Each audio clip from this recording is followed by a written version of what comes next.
نحمده ونصلي على رسوله الكريم اما بعد فاعوذ بالله من الشيطان الرجيم بسم الله الرحمن الرحيم رب اشرح لي صدري ويسر لي امري واحلل عقدة من لساني يفقهوا قولي۔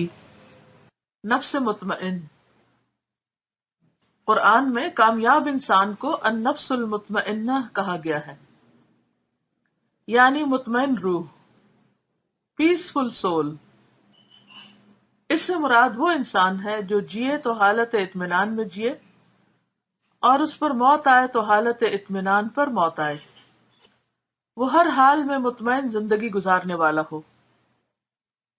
قرآن میں اس کے دو معیار بتائے گئے ہیں، ایک یہ کہ خدا جب اس کو آسودگی اور فراوانی عطا فرمائے، یعنی خوشحالی دے، نعمتیں عطا کرے، تو وہ فخر اور ناز کی نفسیات میں مبتلا نہ ہو، یعنی ایروگنٹ نہ ہو، بوسٹفل نہ ہو، بلکہ متواضع یعنی ہمبل انسان بن کر دنیا میں رہے۔ دوسرا معیار یہ ہے کہ خدا جب اس کو معاشی تنگی میں مبتلا کرے تو وہ مایوسی اور دل شکستگی کا شکار نہ ہو، بلکہ وہ صبر اور شکر کے ساتھ اس کا استقبال کرے، یعنی دونوں حالتوں میں مطمئن رہے اور ان دونوں حالتوں کو اللہ کا فیصلہ سمجھے۔ دنیا کی زندگی میں حالات ہمیشہ یکساں نہیں رہتے، اس کو انڈر لائن کر لیں، کیونکہ یہ بات سمجھنے کی ہے۔ اگر آج کا دن آپ کا اچھا تو ضروری نہیں کل بھی اچھا ہو۔ اگر آج آپ انرجیٹک صحت مند محسوس کر رہے ہیں تو ضروری نہیں کہ کل صبح آپ اٹھیں تو واقعی اس وقت بھی آپ صحت مند ہوں، طاقتور ہوں۔ ہر دن ایک مختلف دن ہوتا ہے، ہر سال مختلف سال ہوتا ہے۔ تو دنیا کی زندگی میں حالات ہمیشہ یکساں نہیں رہتے، ایک جیسے نہیں رہتے۔ یہاں کبھی فراخی آتی ہے، کبھی تنگی، کبھی مشکل پیش آتی ہے اور کبھی آسانی، کبھی موافق صورتحال سے سابقہ پیش آتا ہے اور کبھی ناموافق صورتحال سے۔ یہ مختلف حالات امتحان کے لیے ہوتے ہیں، اس کو بھی انڈر لائن کر لیں۔ یہ مختلف حالات امتحان کے لیے ہوتے ہیں۔ جو انسان ان حالات میں مثبت ذہن پر قائم رہے وہ اللہ کی نظر میں کامیاب ٹھہرا، اور منفی ذہنیت کا شکار ہو گیا جو وہ ناکامیاب ہو گیا۔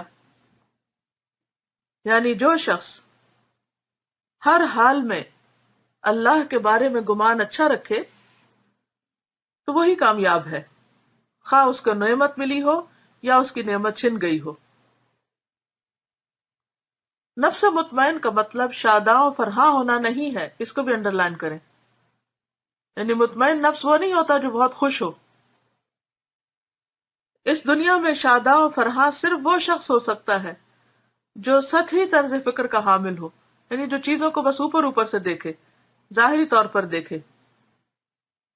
حقیقت یہ ہے کہ مادی آسائش کی کوئی بھی مقدار اعلیٰ انسان کو مطمئن نہیں کرتی، یعنی جس کی سوچ اعلیٰ ہوتی ہے اس کے لیے مادی سہولتیں کوئی بہت خوش کن نہیں ہوتی، وہ ان چیزوں کو بہت اپریشیٹ نہیں کر سکتا۔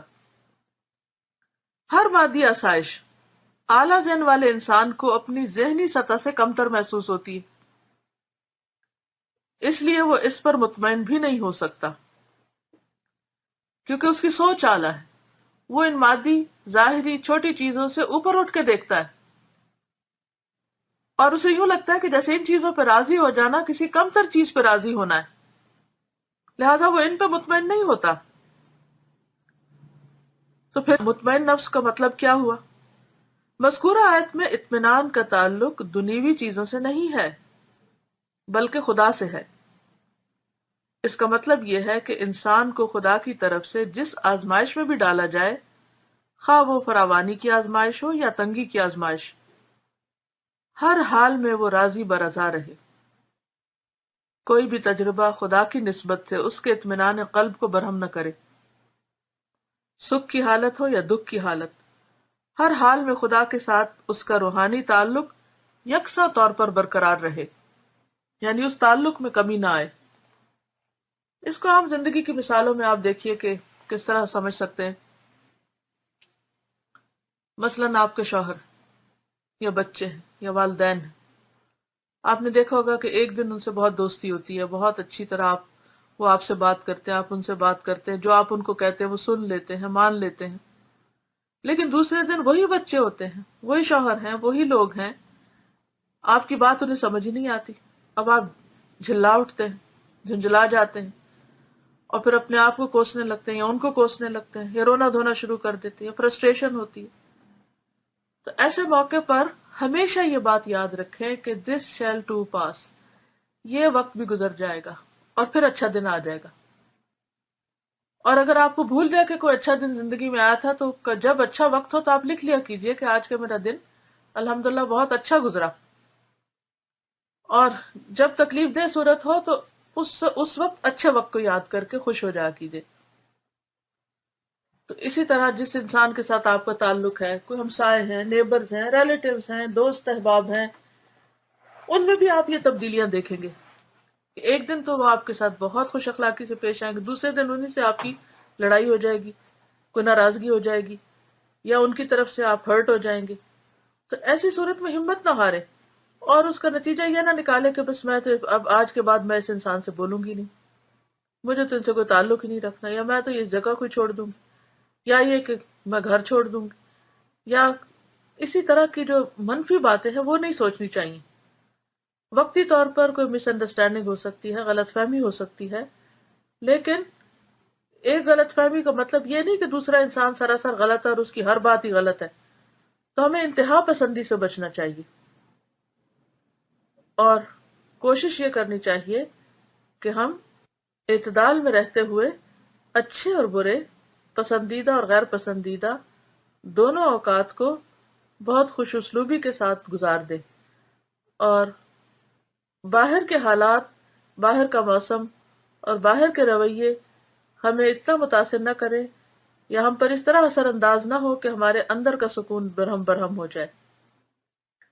لہذا بے حد ضروری ہے کہ ہم اپنے دل کے قرار کو باقی رکھنے میں کامیاب ہو جائیں، اور یہ اسی صورت میں ہو سکتا ہے جب ہم نیگیٹو تھنکنگ اور نیگیٹو ریئیکشن سے بچیں گے اور اللہ کے ہر فیصلے میں خیر اور بھلائی پائیں گے، خواہ وہ ہماری مرضی کے مطابق ہو یا مرضی کے خلاف ہو.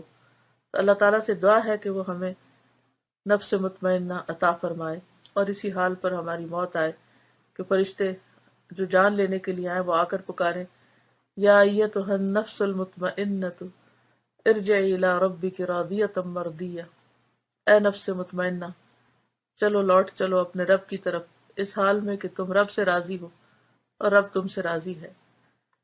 تو اللہ تعالیٰ سے دعا ہے کہ اللہ تعالیٰ واقعی ہمیں اپنی رضا سے نوازے اور ہم سب سے خوش ہو جائے. اس کے ساتھ ہی اجازت چاہتی ہوں. السلام علیکم ورحمۃ اللہ وبرکاتہ.